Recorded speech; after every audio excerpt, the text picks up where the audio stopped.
জাতীয় সংসদ নির্বাচনে বগুড়া জেলার ৭টি আসনের চূড়ান্ত ফলাফল প্রকাশিত হয়েছে।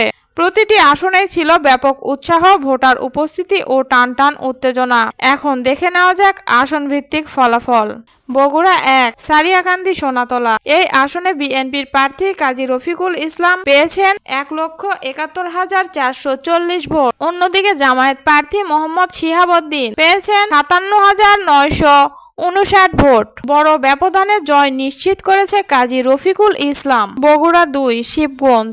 বিএনপির প্রার্থী মীর শাহে আলম পেয়েছে ১,৪৪,৩৩৯ ভোট। অপরদিকে জামায়াত প্রার্থী আবুল আজাদ মোহাম্মদ শাহাদুজ্জামান পেয়েছেন ৯২,৬৩০ ভোট। এখানেও জয় নিয়ে গেছে বিএনপির ঘরে।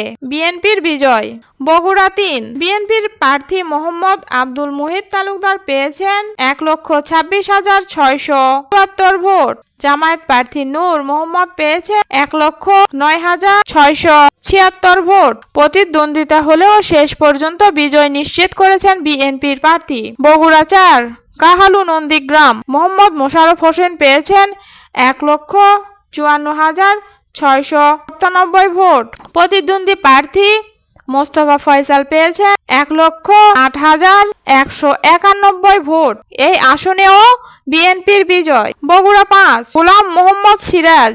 তার প্রাপ্ত ভোট ২,৪৭,০০০। জামায়াত প্রার্থী দবিবুর রহমান পেয়েছেন ১,৪২,০৯১ ভোট। এই আসনে উল্লেখযোগ্য ব্যবধানে জয় পেয়েছে বিএনপি। বগুড়া ৬, বিএনপির চেয়ারম্যান তারেক রহমান। তিনি পেয়েছেন ২,১৬,২৮৪ ভোট। অপরদিকে জামায়াতের প্রার্থী আবিদুর রহমান সোহেল পেয়েছেন ৯৭,৬২৬ ভোট। বড় ব্যবধানে বিএনপির জয় নিশ্চিত হয়েছে। বগুড়া ৭, মীর শাহে আলম পেয়েছেন ২,৬৪,২১২।